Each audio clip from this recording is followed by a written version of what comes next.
Dalam Nasoih Diniyah itu Imam Haddad sampai mengatakan, tidak ada hadirin yang buat jengkelnya setan seperti orang kalau minta sama Allah mati husnul khatimah. Qasama dhahri katanya, dibelah punggungku, diinjek punggungku, berat buat aku.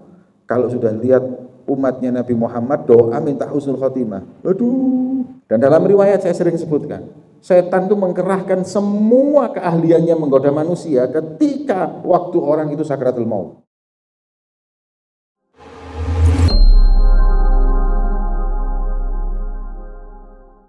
Kemudian Sya'rani menceritakan seorang namanya Habib Al-Ajami. Beliau mengatakan, barang siapa yang akhir kehidupannya ditutup dengan la ilaha illallah masuk surga. Makanya saya kalau lihat orang meninggal dunia dan menyebut la ilaha illallah, la ilaha illallah terus meninggal,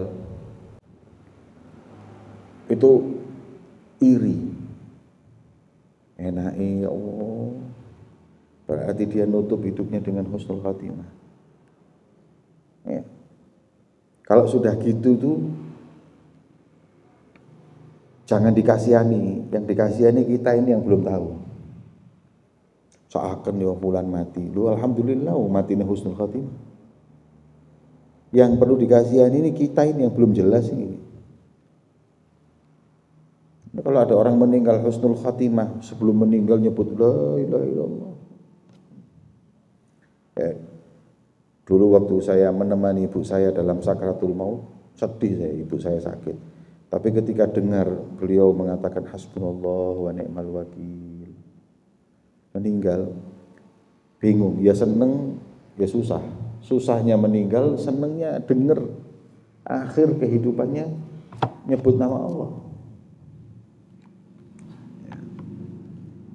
Kemudian beliau berkata, ketika barang siapa yang ditutup hidupnya dengan la ilaha illallah masuk surga. Kemudian beliau menangis. Manli bi an yuhtamali bi qauli la ilaha illallah. Siapa yang bisa jamin saya mati dengan la ilaha illallah ini, siapa yang bisa jamin? Yang jamin kita mati la ilaha illallah ini siapa? Tidak ada. Nangis. Karena tidak tahu nanti matinya dalam keadaan apa. Makanya saya kasih sedikit faidah. Sampean kan seneng ziarah wali-wali. Sampean kan ya seneng umroh ke Ka'bah. Kalau pas di tempat-tempat mustajab kayak gitu, minta sesuatu itu yang besar. Apa? Husnul khatimah. Ya. Jangan, ya Allah rezeki lancar ya Allah. Apa? Rezeki lancar terus mati husnul khatimah kayak apa? Ya Allah, kepingin jodoh ya Allah, iya. Jodoh ya tidak apa-apa, tapi mati yang lebih penting bukan itu minta tidak apa-apa, tapi yang paling dititik beratkan itu mati husnul khatimah. Dalam Nasoih Diniyah itu Imam Haddad sampai mengatakan, tidak ada hadirin yang buat jengkelnya setan seperti orang kalau minta sama Allah mati husnul khatimah. Qasama dhahri katanya, dibelah punggungku, diinjek punggungku, berat buat aku. Kalau sudah lihat umatnya Nabi Muhammad doa minta husnul khatimah, aduh, sakit hati betul. Dan dalam riwayat saya sering sebutkan, setan itu mengkerahkan semua keahliannya menggoda manusia ketika waktu orang itu sakratul maut. Sampai dalam riwayat itu kalau orang minum satu laut air nggak akan kenyang, hausnya sakit. Lah kalau sudah kayak gitu, disitulah setan main. Kalau model-model kayak kita, khawatirnya itu dibuat murtad di akhir kehidupan. Cuman kalau model para aulia itu tidak mungkin. Tapi setan masih berbuat. Apa itu? Dibuat ujub dengan amalannya. Sebagaimana diriwayatkan Imam Malik waktu meninggal itu dibilang sama syaitan, enta rajulun soleh, la Enggak kaget orang-orang pikir la ilaha illallah kok la. Enggak taunya apa? Pas sadar dia berkata, setan tadi ngomong aku ini orang soleh. Setan mau buat saya ujub dengan amal saya. Kalau orang merasa dirinya soleh, dia tidak baik. Makanya saya mengatakan, enggak, saya bukan orang soleh. Ini kelas Imam Malik, mau menaik Haji Malik. Ditipu dengan seperti itu hadir. Wah, setan itu ya, tipu muslihatnya hebat, makanya harus hati-hati. Wa kana Rabi' rahimahullah, beliau bercerita, aku pernah masuk ke rumah seseorang di Ahwas dalam keadaan dia itu sakratul maut. Kemudian kita berkata kepadanya, la ilaha illallah, la ilaha illallah, la ilaha illallah. Kan sunnahnya kita di telinganya mengatakan la ilaha illallah. Jadi sunnahnya kalau ada orang meninggal, mau meninggal sakratul maut itu, sunnahnya kita mengatakan, jangan ngomong la ilaha illallah, ngomong, enggak usah ngomong, atau qul la ilaha, enggak usah, langsung aja dengarkan di telinganya, la ilaha illallah, la ilaha illallah. Itu aja, enggak usah qul la ilaha illallah, ngomong la ilaha illallah, enggak. Di perdengaran aja la ilaha illallah. Kalau dia sudah ngomong la ilaha illallah, wis sampai berhenti. Lah kalau yang sakratul maut setelah ngomong la ilaha illallah terus ngomong lainnya, aduh loro, aduh ngene, lagi la ilaha illallah. Sampai betul-betul akhir kalimatnya la ilaha illallah. Kalau bicara lain gitu. Kalau enggak bicara lain, kalau diam la ilaha illallah terus diamin sudah. Kalau nggak bisa ngomong la ilaha illallah, lisannya nggak bisa, nggak apa-apa. Kali aja hatinya yang ngomong, karena dia mungkin nggak bisa karena sakit atau apa, nggak bisa ngomong la ilaha illallah, berat lisannya. Tetap la ilaha illallah di telinganya. Kenapa? Mungkin dia ngomong di dalam hatinya, cuma nggak bisa di lisan.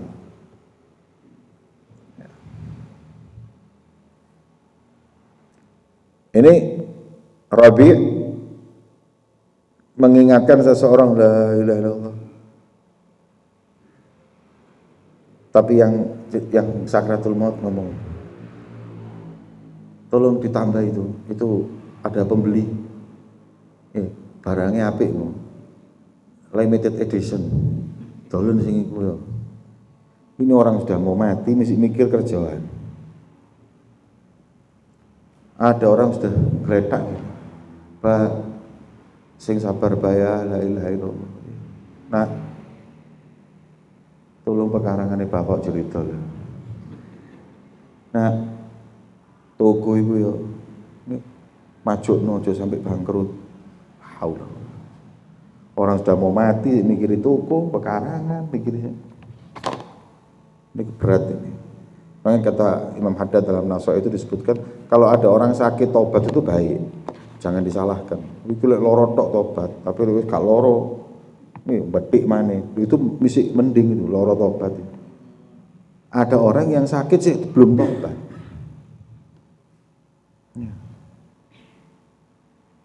Ono maklar ate mati, ono supramur ate tolong. La haula wala quwwata illa billah. Maklaran. Maka dari itu yang membuat beliau sedih. Li'anna dzalika kana al-ghalibu alaihi fi halis sihah. Karena itu kebiasaan dia waktu sehat, urusi dunia tok. Akhirnya sakratul maut yang dipikiri dunianya. Al-Imam Al-Hasan Al-Basri beliau cerita, kami mendengar ada seseorang yang bakal keluar dari neraka setelah disiksa 1000 tahun. Siapa namanya? Siapa namanya? Di Ihya ada. Dia pakai tasghir, siapa namanya? Juhaimah.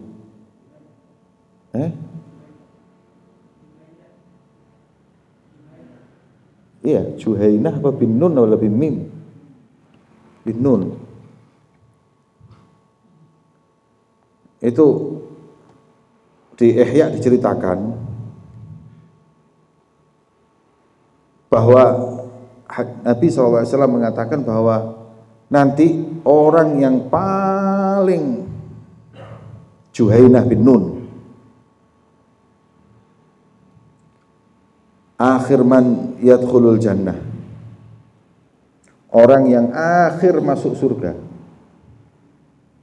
Jadi orang kan selama dia itu masih berkeyakinan la ilaha illallah, itu kalaupun di neraka tapi nanti diselamatin, dipindah ke surga. Cuma enggak tahu ini Juhainah ini terakhir.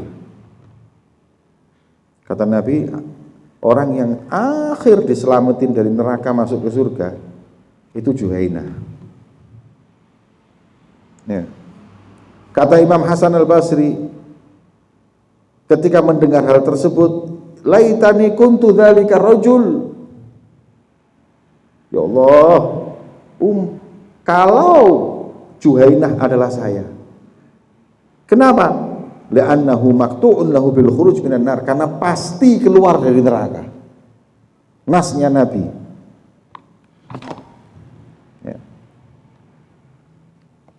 Dalam riwayat Sayyidina Umar bin Khattab ngomong seperti itu. Bayangin hadirin. Ini Imam Hasan Al-Basri. Itu masih tidak yakin. Karena yang tidak enak itu kalau kekal di neraka selama-lamanya, karena tidak husnul khotimah.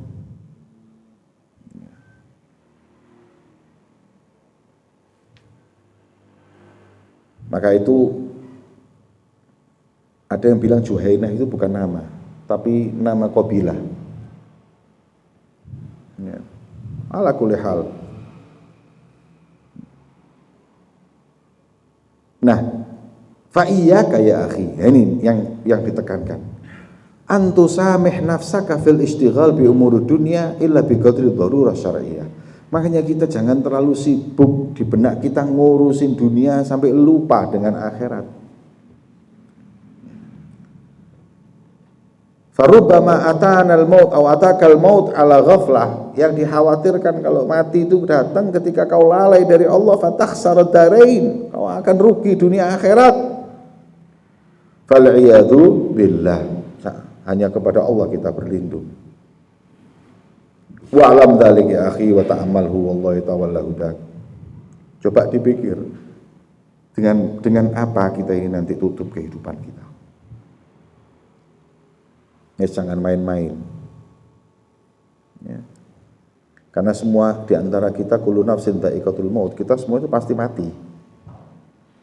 Tidak ada di antara kita yang kekal hidup di dunia ini, tidak ada, pasti mati. Bahkan yang paling mulianya manusia Nabi Muhammad aja juga harus meninggal.